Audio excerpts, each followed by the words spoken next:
Here's my challenge. Picture a medieval court.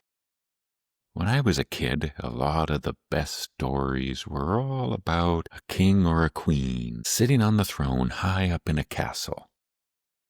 And that's the image I'm asking you to think about. A king on a throne, surrounded by his friends, the people who support him, everyone milling about waiting to hear what the king is going to have to say.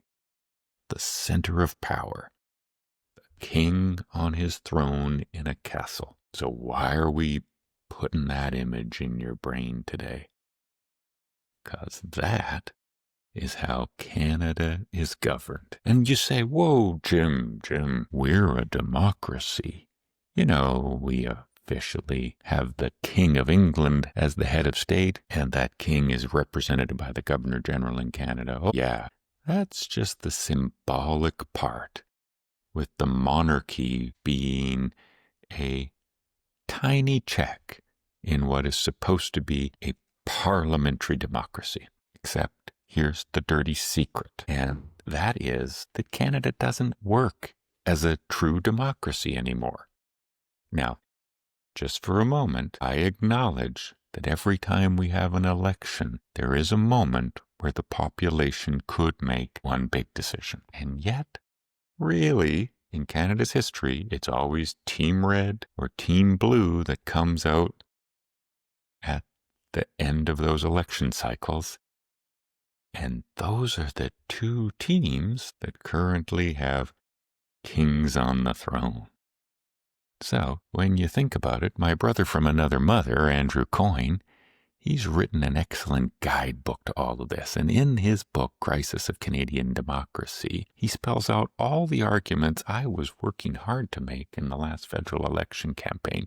He just does it way more comprehensively and in an excellent example and statistical style. And let's go back to that picture. So you've got a king on his throne. Well, that's Mr. Carney. As Mr. Carney has power over everything. And nobody in his court, that might be his cabinet, that might be his members of parliament, ever objects to anything he has to say. 'Cause if they did, he'd kick 'em out. So we're not really running a democracy. We're running what celebrated author Jeffrey Simpson said about 20 years ago is a friendly dictatorship. And if we're honest with ourselves, we actually have chosen that, because the Canadian voters have gone along with it. They've said, well, this time around, 43% of us want Team Red, and Mr. Carney is their king, so he'll be our king. Okay. The alternative is you could look over at that other castle just a mile down the road where there's a king in waiting. And in Canada today, that's Mr. Poilievre. And he has his own court. And they work the same way. So even if at the time of an election we had chosen Team Blue, we'd get the same kind of outcome. We'd get Mr. Poilievre sitting on a throne with all of his advisors telling him how handsome he looks and saying all nice things in his ears so that maybe he'll give them a candy, a cabinet appointment, something. But those folks don't make decisions anymore, and that's not the way our democracy was supposed to work. That's not what gives us a democracy.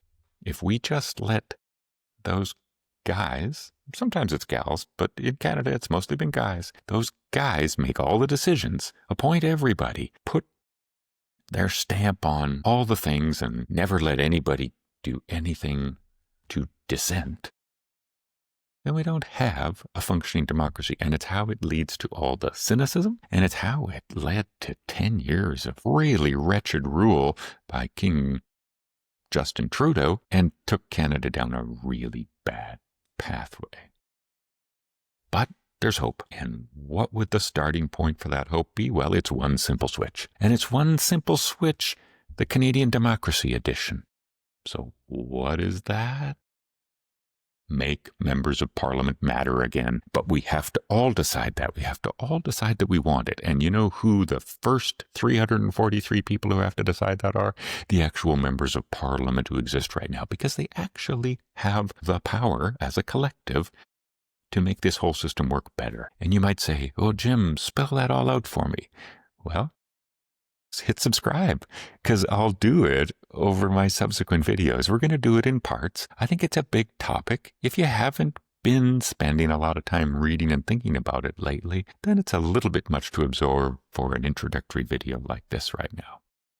But the one simple switch, and Brother Andrew talks about it, he's bang on. Members of parliament have to matter again. Because right now, we're just acting like there's a presidential system. I'm voting for Mr. Carney. If you don't live in his riding, you're not officially voting for him. But nobody cares anymore. Nobody cares who the local Liberal candidate is. It could be Elmo. It could be Kermit the Frog. They're still going to say, yeah, I'm voting for that guy because he's associated with Mr. Carney. And I want Mr. Carney to be my king or my president. Or flip the switch. Fozzie Bear's over there running as a conservative candidate. Nobody cares. They're not voting for Fozzie Bear. And Fozzie Bear was appointed by Mr. Poilievre anyway. I mean, let's mix and match our metaphors all over the place. If you don't like kings, I got Muppets for you all day long. The one simple switch is we have to make members of parliament matter again. They have to want to matter again. A few of them do, but nowhere near enough, because they're all huddling around the king in the courtyard, hoping that the king will bless them with a little something. It doesn't really pay off. It's like selling your soul. And individual Canadians pay the price. We just haven't gotten enough collective energy to shed all of our cynicism and our willingness to let the two big political parties, the Liberals and the Tories, do whatever they want, while we all sort of say, oh, what can we do? That's the way it is. Turns out we can do a lot. Let's start with that one simple switch. And I say, it's time to get rid of that king routine and actually get back to a parliament, 343 members, that governs our country. And sure, there'll be a prime minister. There needs to be one, but not a prime minister who runs like a king. We can do it. Let's get started today.